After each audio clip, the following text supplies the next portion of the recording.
This week on Myths and Legends, it's a folk tale from Russia about how you should give biscuits to every stranger you see ever, and that making a deal with the devil can be a great idea if the devil wants you to leave and never come back. The creature this week is why you might want to be discerning with your pet's snacking choices, because they might become super smart and conspire to kill you.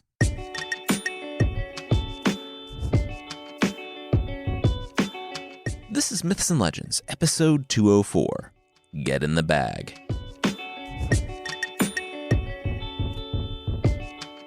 This is a podcast where I tell stories from mythology and folklore. Some are incredibly popular stories you might think you know, but with surprising origins, and others are stories that might be new to you, but are definitely worth a listen. The story this time is a Russian fairy tale set in the late Middle Ages or early modern period.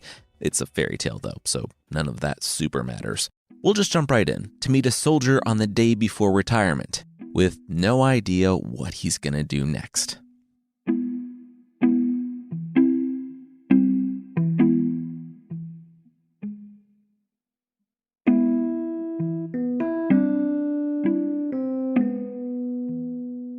Three biscuits.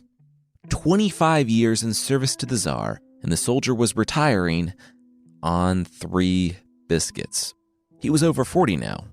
He had frozen camping in the north. He had been sunburned and sweltering in the south. He had almost lost a foot that time they were on campaign and had to sleep in a bog. He had given the Tsar the best years of his life, and all he had for it were 3 biscuits. He laughed that night with friends as they drank wine together one last time. It was over for him. It was over for all of them. And tomorrow, the brothers in arms went their separate ways. Tomorrow, he had to figure out his life outside the army. The next morning, a headache pulsed on the edges of his awareness. There were shouts and backslaps from his comrades. The invitations for them to come visit at each other's houses flew back and forth. Our soldier did the same, but he didn't tell his comrades where to find him, because he didn't have a home to go back to. The 3 biscuits hung heavy in his pocket, tapping his leg as he walked alone. The price of a lifetime of service. A copper piece for an old beggar, the soldier heard. The man turned. There, sitting against a tree, was a man a few years older than himself, who hadn't had the clothing, shelter, and food for the last 25 years that the soldier had had. In the name of God, do you have any alms? The man asked. The soldier had been there, stomach so empty, so pained that it was all you could think of. This man had had a harder life than him. He knelt. He didn't have any coppers, but he did have this. He pressed one of the 3 biscuits in the man's hand, rose, and continued on. It wasn't long before he met another. He, too, got a biscuit. The soldier thought that if he didn't live in a world where people shared with those in need, what kind of a world had he fought for? He was forced to put his convictions to the test, though, when he arrived at the 3rd beggar. Now, it wasn't simply giving from his surplus, no matter how meager that surplus may be, but a choice between life and death, between selfishness and one more day, or charity and starvation. He tried to split the difference by literally splitting the biscuit, but after a few steps, and wondering what the man might think if he ran into the other beggars, he stopped. The 3rd beggar would be hurt, offended that he wasn't worth half a biscuit. The soldier stopped him and told him to take the other half too. The soldier had eaten that morning. It looked like it had been a lot longer for the beggar. The man grinned a nearly toothless smile and asked, "Brother, are you in want of anything?" The soldier laughed. He just gave the beggar his only possession in the world, and it was a dry biscuit, so yeah, but the beggar was a poor man too. The soldier wanted nothing more than the beggar to have something close to resembling a full belly on this day. The old man waved his hand. Forget about all that. The soldier should tell him what he wanted. The beggar wanted to reward a kind heart. The soldier, who didn't want anything from a man who had a harder life than himself, threw up his hands. A pack of cards? So he would have something to do on the long road and not just sit there and think about how hungry he was? The old man thrust his hands into his bosom and pulled out a pack of cards. "Here, pack of cards. But these were special. If he played with these, he would never lose. The soldier grinned. Cool. He was definitely not uneasy from the old man who insisted he had magical playing cards. Wait, the beggar said, grabbing the soldier's wrist. One more thing. The soldier smiled awkwardly as the beggar unhooked a sack from his belt and thrust it in the soldier's other hand. This bag, if you meet anything you want to catch, just open up the sack and tell it to get in. And they'll do just that, the beggar said, grinning all the wider. Oh, okay. Cool. Wow, what a gift. So magical, the soldier said. You know what? I can't take this. It's too much. Here. He tried to offer it back, but the man held up his hand, refusing to take it. Absolutely not. It was a gift for the biscuit. Not wanting to be rude and also not wanting this guy following him down the road, shrieking about some magical bag, the soldier decided to take it. Besides, at worst, he was taking like a cup and a half of flour at the bottom of a sack. He continued on down the road. That night, his first night of many out of the army, he made camp at the edge of a lake. He couldn't afford the inn at a nearby city. He drank as much water as he could take from the lake to slake his thirst, and he lit a pipe to take the edge off his hunger. He briefly thought about a mouthful of flour from some beggar's sack, but he wasn't that desperate. Yet. He looked out on the lake to 3 geese sitting out there. If only he had a crossbow, he could get a goose. Then he looked to the bag. No. That man was just a crazy old beggar. Still, he had heard stories in his time abroad, and no one would have to know. The soldier rose and rushed out to the road, looking up and down, and then picked his way through the brush to his small campfire. He glanced around a second, and then a third time, and then he grabbed the bag. Hey, geese, the 3 geese out there, he said. Get in the bag? And then he sighed, just as he thought. The old man was crazy. It was a good thing he was so disappointed and set the bag down, or the geese might have broken his ribs. The geese took flight, and before the soldier could react, they dive-bombed into the bag. The third goose had a more difficult time, shoving himself into the too-tight-by-half bag, but he made it. The soldier couldn't quite believe it, but scrambled to close the bag before whatever magic that led to their flour-coated imprisonment wore off. He watched as these geese fought against each other for room in the bag, but they couldn't move. He scooped up the bag, kicked some dirt onto his fledgling campfire, and knocked the contents of his pipe out before rushing to the inn in the city, a half-mile down the road.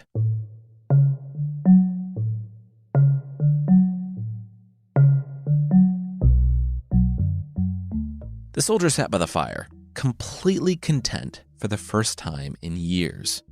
I used to work at a hotel front desk, and I can tell you, if you're willing to risk things a bit and not reserve a room in advance and go in and talk to the front desk on a slow night, you can probably get a pretty good deal. That's what the soldier did. 1 goose for a room, 1 goose to eat, and 1 goose for an entire bottle of vodka. I don't know what the conversion rate is between geese and rubles, but it must have been good. As the last of the vodka dripped from the bottle into the soldier's mouth, the soldier picked up a bone to pick his teeth and raised his hand to get the attention of the waiter / front desk clerk / head housekeeper / owner. He pointed out the window. What's the deal with that? Across the street was a palace, and even for a palace, that place was classy.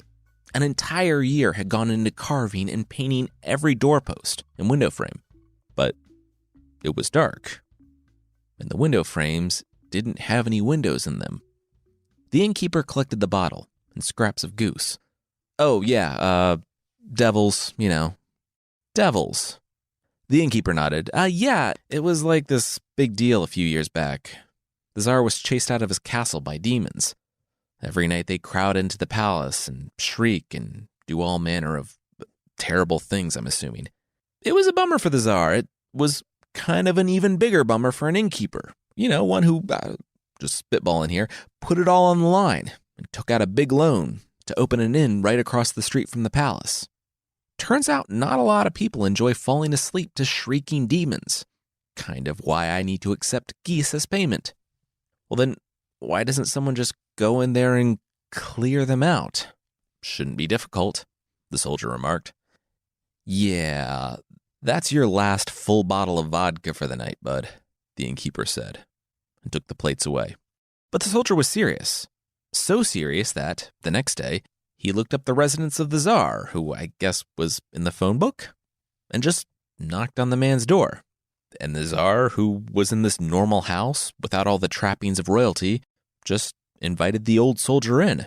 The soldier had given 25 years for the Tsar. The least the monarch could do was give him 10 minutes. The soldier didn't need that long, though. He immediately asked if he could spend the night in the abandoned palace. The Tsar sighed. I mean, you can. Seriously, though, more foolhardy people than him had tried. And every time after, the Tsar had to send a guy in to search the floor for little bits of their remains. It's gross. I mean, if you don't want people going in there, why don't you just leave the remains? The soldier asked. You don't have to pay a guy to do that, and the smell alone will keep people out. The Tsar gasped. See, you're an idea guy. Don't go in there, you'll die. And then we'll be picking up pieces of you. Water won't drown a Russian soldier, and fire won't burn him, the soldier said. The Tsar shook his head. Both of those things were very untrue. Where did he hear that? Is that what they're telling their soldiers? He should talk to his propaganda guy. That's not safe at all. But the soldier continued. He had served God and his Tsar for 25 years. One night in a palace wouldn't be the end of him. All he needed was the Tsar's leave. The Tsar rolled his eyes. Yeah, I mean, sure, whatever. Go die. The soldier bowed, took up his pack, and left the Tsar's home.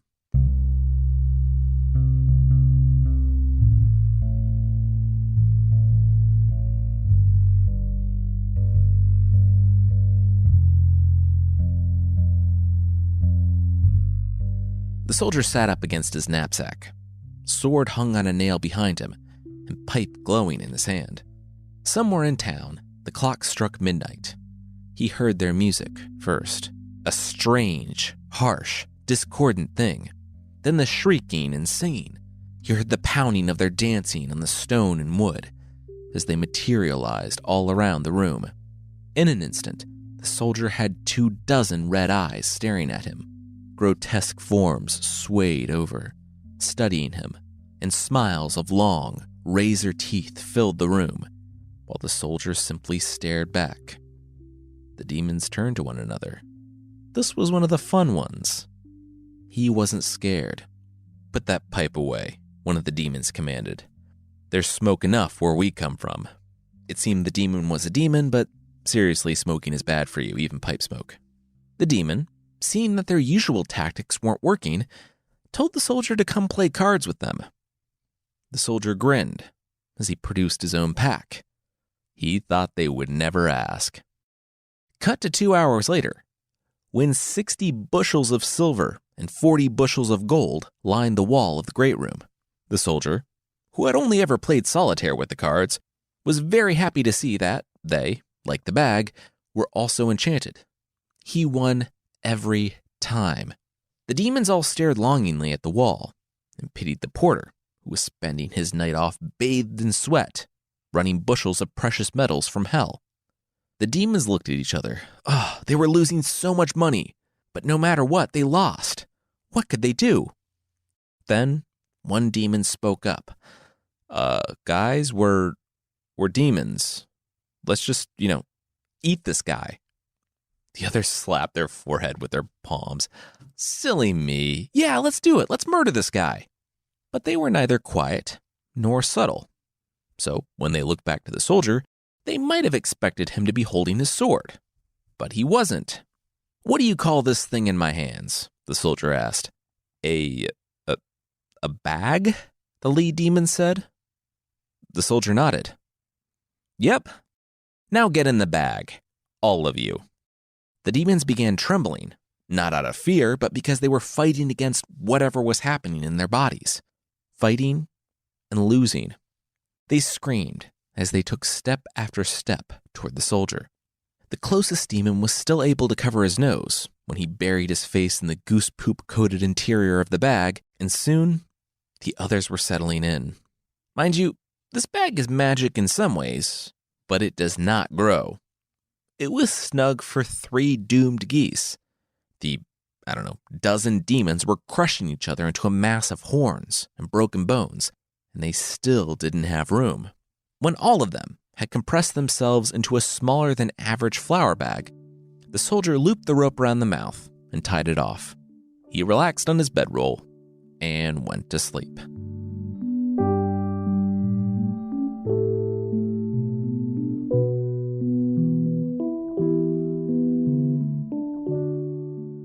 The Tsar's royal janitor, who recently pretty much exclusively picked up actual pieces of humans strewn about the palace, so he loved going to work, well, he stepped into the palace and gasped. The soldier was sitting up, puffing his pipe. He wasn't dead. The soldier nodded. Yeah, hey, he had a favor. The janitor grinned. To not spend a morning scrubbing human remains from grout? He was so grateful that he would do anything. That anything was getting 2 of the biggest, burliest blacksmiths in the city out to the palace with an anvil, and a couple of the heaviest hammers in the forge. The soldier didn't want to risk taking the demons through town, and soon the blacksmiths were there. You two, take the sack down off the wall and put it on the anvil, and then hammer it, the soldier commanded. The smithy stepped back. Is that bag screaming? Yeah, it's full of demons, the soldier said, and started puffing his pipe. The demons cried out in the voices of the townsfolk, but seeing as a whole legion of humans couldn't be in a bag like that and survive, the smithies didn't fall for the deception, set the bag on the anvil, and started hammering. After about a half hour of screaming, sweat streaming from the blacksmiths, the soldier held up his hand and emptied the ash from his pipe, as the royal janitor rushed to him with a trash can. Here are my terms, the soldier said to the groaning and moaning bag. No demon comes within 100 miles of this city, ever. The demons cried out, absolutely. They would never forget him. They never wanted to see him again. Good, the soldier said with a nod, and waved off the smithies. He took up the bag and loosened the string around the mouth. Immediately, there was a rush as demons unfolded and uncontorted themselves before flying from the room in any way possible. The soldier waited until the bag was empty, until the last demon was crawling across the floor, uncrumpling himself to put his foot down. The demon screeched as the soldier stamped down on his calf. The soldier took out his penknife and jammed it into the demon's hand. He waited until the blood started to flow and reached into his pack, pulling out a quill and piece of paper. Right, he said. And the demon took up the quill and dipped it in his own blood. Seconds later, the soldier had a pledge, signed and written in the demon's own blood, that the demon would be his faithful servant. Not even a demon could go back on that. When the soldier was satisfied, he lifted his foot, and the demon limped free. The soldier smiled. He would be in touch. The demon hissed, but the soldier arched his eyebrows and held the bag open. The demon shrieked and flew from the room.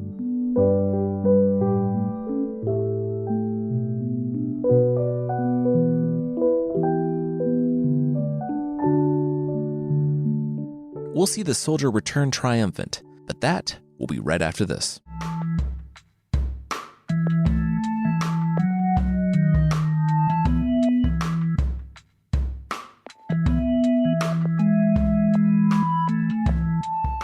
It was moving day. The soldier, for his role in helping the Tsar take back the castle, was invited to live in the palace as the Tsar's sworn brother, and he had more money than he knew what to do with. He really did. He had all the cash from the demons, and it was just sitting around, collecting dust. So he decided that he would get married and have children. He met a nice woman, and soon God graced them with a son. But then tragedy struck. His boy fell ill, and the soldier's close friend, the Tsar, sent for every doctor in the realm, but none could help. For all of his money and power, the soldier had to watch his son die. And then he had an idea. He reached into his pocket, held out the paper that he had made the demon sign, and called out, "Where the devil has my old devil hidden himself this whole time?" Because I guess no situation, no matter how potentially tragic, is safe from a dad joke. A form materialized in front of him. It was a peasant, dressed in rags and trembling. "My son is ill," the soldier said, not wanting to make small talk with a demon. "Do you happen to know how to cure him?" The demon pulled a glass from his inventory and wordlessly set it on the table in front of the soldier. He poured some water from a pitcher into the glass and then handed it to the father. They should go to the son. The son was lying in bed, sleeping, and the demon told the soldier to put the glass of water on the boy's forehead and look into it. The whole time he was talking, the demon was trembling so much at his memory of the time in the bag that he could hardly speak. The soldier looked through the glass in all directions and gasped. He shot up, looking to the foot of the bed, and then went back to the glass. Whenever he looked in the glass, she was there. An old woman, cloaked in shadow, waiting at the foot of the boy's bed. The demon breathed. Good. That was good. If death, the old woman, was standing at his head, nothing could save him. Since she's at his feet, he will live. He instructed the soldier to splash the boy with a little bit of water. When he did, the kid's eyes shot open, and he sprang up in bed. The story says that the next minute he was like a little boy again, crawling, laughing, and crowing, which, okay. And the boy acted as if he had never been sick in his life. "I get to keep this glass and you never see me again?" the soldier offered, holding out the letter that bound the demon to his will. The creature did not take 1 second to think about it, but snatched the paper from the soldier's hand and flew from the room as fast as he could. More time passed, and the brave soldier changed careers. He was going to be a doctor. Did he go to medical school? Of course not. Did he have any training whatsoever? Nope, but he did have a magical glass of water. And results. The people might have been skeptical when he balanced the glass of water on their heads, but they couldn't argue with how good they felt after he splashed them. Some died, sure, when the soldier looked in the glass and saw that death was standing by their heads, but most lived. Besides, his batting average was better than the actual trained physicians, and there were no leeches. So it's said that he put every doctor in the city out of business. The problem with putting every doctor in the city out of business is that when the Tsar gets sick, there's no one else to blame, especially when the soldier looked into the glass and saw death standing at his monarch's head. There was nothing to be done. The Tsar would die. The Tsar pursed his lips and nodded. Wow. Bummer. He snapped his fingers, and 2 of his guards appeared. "Behead this one," he said, and the men nodded. As they took the soldier's arms in their hands, the man struggled free. "What?" The Tsar coughed, and then nodded. "Yeah, I mean, you can heal my generals and boyars and nobles and some peasant on the street, but you can't heal me? You're Tsar? You're like a brother to me. It hurts, man, but, emotionally. Nothing like being beheaded, like you're about to be. Seriously, I want to see it while I'm still alive. Less talky, more choppy." The guards tried to grab him again, but the soldier had no other option. He pushed back the guards and went to the head of the Tsar's bed. "Take me," he said to no one in particular, and the Tsar held up a hand to let the soldier speak. "Give my life to the Tsar. It's nothing anyway. Better the Tsar should live than I be beheaded." There was a long pause. Then the Tsar asked, "Well, what did she say?" The soldier put the glass of water on his ruler's head to see the answer. And he got it. Death had shifted to the foot of the Tsar's bed. The soldier breathed. But his relief was momentary because he quickly collapsed. "My brother! My sweet brother who I was just about to have executed! No!" the Tsar cried. Then he thought about it. "I'm hungry. Anybody else hungry? Want to have some dinner?" "I'm dying," the soldier yelled. The Tsar narrowed his eyes. keep up with that tone and he would. Well, whatever. The Tsar was going to dinner. After the Tsar abandoned the soldier to die alone, the soldier looked up to the spot where death was usually standing. He asked the woman, please, could he just go say goodbye to his wife and son? Just an hour's time. He got his answer when he felt a little bit of life seep back into his limbs. He rose, thanked death, and rushed to his room.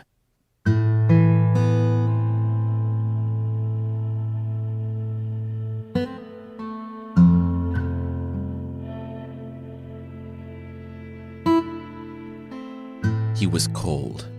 So cold. An hour later, he was laying in his own bed, the cold glass of water on his forehead. It was his time. He had lived a good life, he told his wife and son. He wanted them to know that he loved them. Don't weep for him, for he got the signal from his son. She here? The young man nodded.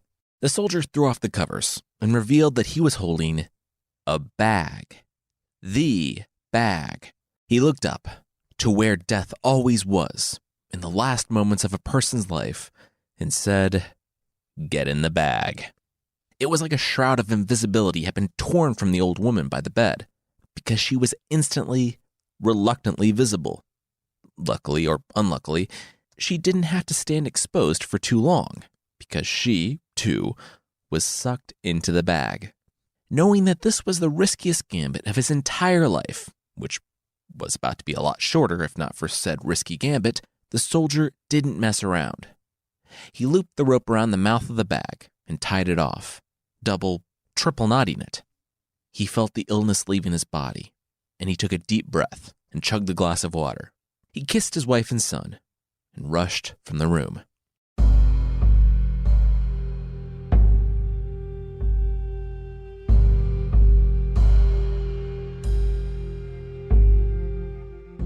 A private carriage took him as far as it could, and he went the rest of the way on foot. He camped overnight, and then picked his way carefully up the rocks. Then, on a solitary peak of a lost and lonely mountain, he found a poplar tree. He climbed to the top, and looped the still squirming, still swearing bag over the highest branch. He told her to just hang out there for a little while. Remember, no situation is too dire for a dad joke. And then he began his climb back down. The tree was on the edge of a cliff, and the man who had just climbed it missed a step. His boot scraped free, and he plinkoed on down the tree, hitting each branch as he went, and landing hard on his neck after a 30-foot roll down sharp rocks. He coughed. He had to have broken several ribs, all of his limbs, and fractured his skull in the fall. He struggled to move, to breathe, and then found that it wasn't all that much of a struggle. He stood, inspecting his arms and legs. Not a scratch on them. He felt his hair, too. No blood. His teeth were still in place. Wait, with death up in the tree, he couldn't die. The soldier cheered and started the slow, laborious walk down. And then he thought about it. So he backed up, took a running start, and threw himself over the cliff.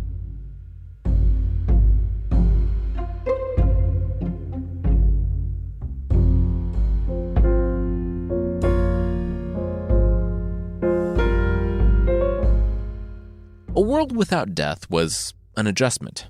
It was great for some, great for most, actually. Not needing to worry about sickness and death, society became more equal. The undertakers and physicians went right out of business, and war became a thing of the past. It didn't make sense to try to destroy an enemy that couldn't be destroyed. So the kingdoms of the world stopped investing in warfare and castles and started handling conflicts diplomatically. Sure, there was an impending population crisis that they would all have to deal with someday because no one would ever die, but that was a question for tomorrow. Now that he had all the time in the world, the soldier went on long walks through the forest. It was there that he arrived on an old woman swimming. Well, not so much swimming, but lying face down, fully clothed in water. The soldier took a stick and tapped her on the shoulder. The woman found her feet and stood in the lake. Oh, still alive. Cool. Yeah, you're welcome. Great, isn't it? The soldier said, sitting down on a nearby boulder. No, the old woman said, before moving to put her head back underwater for the next few hours. Wait, no? The soldier asked. That's what I said. Look, a while back, I was on my deathbed. My husband, gone. My children had left. I was done with the world, and the world was done with me, and that was okay. It was time for me to move on. I had run my race, and it was time for my rest. I don't even have any teeth left, look. But not an hour later, my sickness stopped. Now I can barely walk, I'm completely alone, but I can't seem to say goodbye. The woman paused. Wait, so when the soldier arrived, he said, "You're welcome." Did he have anything to do with this? The old woman might not be able to walk so well, but she could speak well enough to let him know exactly what she thought of him, and she could still throw a punch. After the explanation, the soldier ran from the woods. But the soldier was forced to reckon with the realization that he might have immortality, but he didn't have eternal youth. He, too, would get old. His teeth might fall out, his limbs might grow weak. The creeping dread only grew until the soldier knew what he must do. One trip up the mountain and one trip back down, he took the quick way and didn't let death out of the bag. The soldier stood facing his mortality. If he was going to die and be forced to reckon with his sins, he would rather do that with the strength that he had now than wait. He walked home, said goodbye to his wife and son, for real this time, and went to go lie in bed. He laid back and loosened the strings of the bag. Real quickly, if you're about to let death loose on a world after a period of time where people are living consequence-free, maybe let someone know, send out a tweet or something. The soldier was friends with the Tsar and could have used him to get the word out. But I guess he thought that it was better that it remained a fun surprise for people. He thought that his terrible sin was keeping death captive in a bag for a few years. I would argue that the worst sin was letting her back out without giving everyone a chance to stop base jumping without a parachute. Death, take me now, he said, eyes shut tight. This was it. This was the end. This was not at all happening. All he heard, after the little old lady emerged from the bag, was "The devils can make an end to you if they like," and then the slam of a door. The little old lady Death wanted absolutely nothing to do with the man who managed to trap her in a bag and leave her hanging in the forest for a few years. The soldier sat up in bed and had a thought that I don't think a single person has ever had in the history of the world. He nodded and said, quote, "Well, better get straight along to hell and let the devils throw me into boiling pitch and stew me until all my sins are stewed out." His family, happy to see him alive, but probably tired of getting jerked around by all this talk of him dying and then him not dying and all that, likely just nodded at the fact that he said he was alive, but that he was going to willingly surrender himself to hell. Sure, honey. See you later. When he arrived at hell, which is I guess in walking distance from Russia, he threw up his hands before the gates. "Demons! Demons take him now, stew me in hot pitch, whatever you guys do in there." The demons looked at each other. Huh, a freebie. Nobody ever does that. And stew him in hot pitch? They were demons. They were very much into that. And yeah, let him in. Wait, what was that at his side? The soldier looked. Oh, it was just a bag that he carried. The demons panicked. "No, do not let him in. Lock the doors. Bolt them." The soldier tossed the bag aside. Look, no bag. He's just a normal guy. But they still wouldn't let him in. So, of course, he demanded to speak to the manager. "Hey," the Prince of Darkness said to the soldier, "I'm going to need you to just vacate the premises.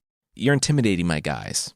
I guess I'm sorry to say this, but you're not getting into hell. Period. Full stop.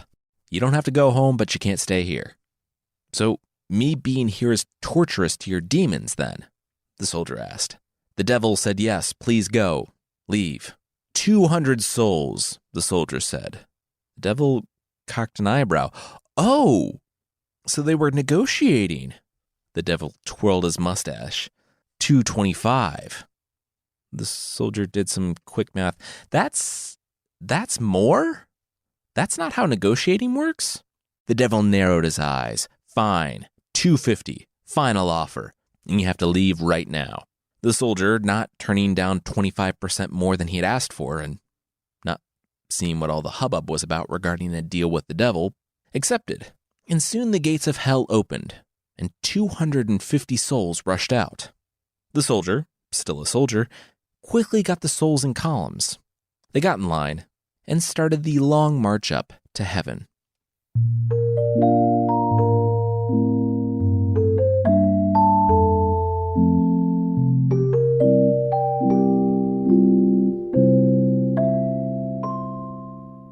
I'm not getting in.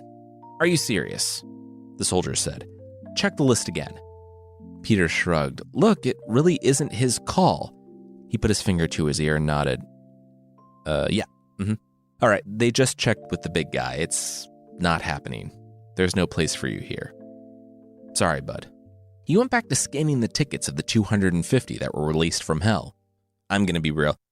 I have some ideas, but I don't know exactly why the soldier wasn't being let in. The story doesn't really give us any theological justification as to why or why not he would be denied entry, but he was. But he wasn't angry. He took the news with stoic reserve and thanked Peter for asking again before leaving. But he didn't go that far. He moved to the back of the line and found the last of the souls that had come from hell. He struck up a conversation with the man and told him that because the soldier had sprung him from hell, he demanded recompense. The souls were an insurance policy. He didn't do stuff like that out of the goodness of his heart. The soul started to say that maybe if he did, he would be getting in, but the soldier cut him off and hooked something to the man's belt. A bag. When you get in there, as soon as you cross the threshold, open the bag and say, "Get in the bag, soldier." The soul nodded. The man had rescued him from hell and was now asking a small favor. Sure, what did he have to lose other than his eternal salvation? Peter stood at the gate, scanning the last few. They needed to have their tickets out and ready, or they could do the e-ticket thing, in which case they had to have their phone ready. Seriously, they just saw 200 plus people do this. It's not difficult, guys. Finally, it was the soul with the bag's turn. The man trembled. Just hours ago, he had been trapped eternally in hell. Now he was entering heaven. He crossed the threshold, and he was enveloped in warm, wonderful light. "You're still here?" Peter said to the soldier, who had been standing there for 10 minutes, eyes closed, arms open, ready to be sucked into heaven. "It's over," the apostle said. "Go home." The soldier opened his eyes, confused. "Go," Peter said.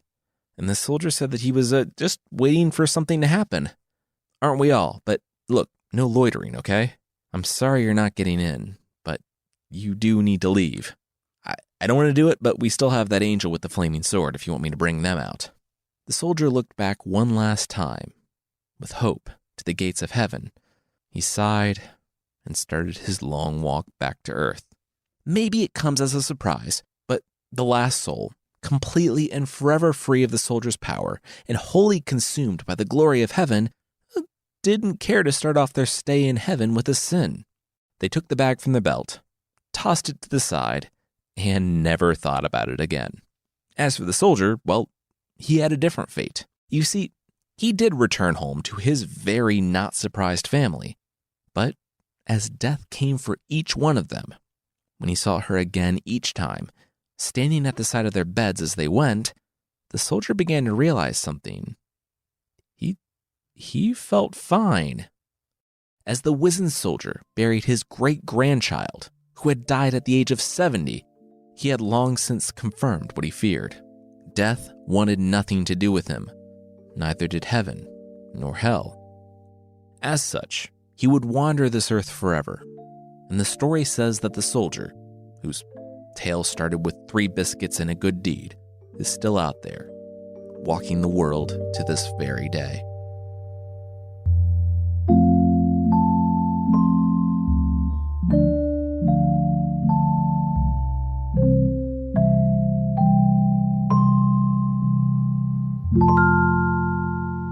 I really like this one, and it has a surprising amount of twists and turns for a fairy tale. Usually they aren't as ambitious as this. And I certainly didn't see a story that started with a poorly compensated veteran having him stopping death on Earth and trying to trick his way into heaven. It was a fun ride. Next week, for real this time, maybe, we will either be back in the Mabinogion, if I can nail the pronunciations, or the Odyssey. Both have guys trying to get home from a war, and in the Mabinogion it happens in the first 5 minutes. For Odysseus, it takes a bit longer. If you'd like to support the show, there's the membership thing on the site, but you can't wear a membership. So if you're looking for t-shirts or stickers or something that we handmade, go to shop.bardic.fm.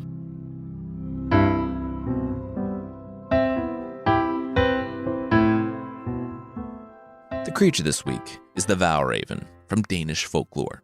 Before we get started, valravn, it's spelled without the E by the way, valravn sounds like the name of a keep of some stoic northern kingdom. If I ever write a fantasy novel, it will be set in Valravn. Anyway, Valravn the creature means raven of the slain in Danish, which is somehow more metal. It's the gift that keeps on giving. They're what happens when you leave a king out on a battlefield, and the ravens snack on his remains. It doesn't appear to physically change them, but I guess kings are brain food, because now the ravens are super smart, and also kind of sad. You see, they're now aware of their existence, and filled with a forlorn, existential dread. They are peaceless souls in search of redemption. Now, when you think about the word redemption, I can almost guarantee that you're not thinking about it in the way that this story means redemption, because the only way the valravn can achieve its quote-unquote redemption is by consuming the heart of a child. Because even most children can fight off one super smart bird, the valravn relies on trickery. Remember, they're very smart. One popular story tells of how a woman wanted to marry someone, so the valravn engineered it on the condition that he would get something from the woman. Maybe thinking that a bird could only possibly want seeds or maybe worms. The woman agreed, and yada yada yada, she gets married, has a child, and the bird comes seeking the child. I don't know how the valravn got it, but they got it. The child's heart was eaten, and the valravn got a shot at life as a full-grown human knight. Though he couldn't have possibly been a good knight. I mean, how many hero origin stories start with the hero consuming the heart of a child? And that's it. There's no happy ending here, except I guess for the raven, who became a real boy. So clean up your kings and give them burials or cremate them. Don't just leave them lying around, or you'll get supernatural ravens hunting after the hearts of your children.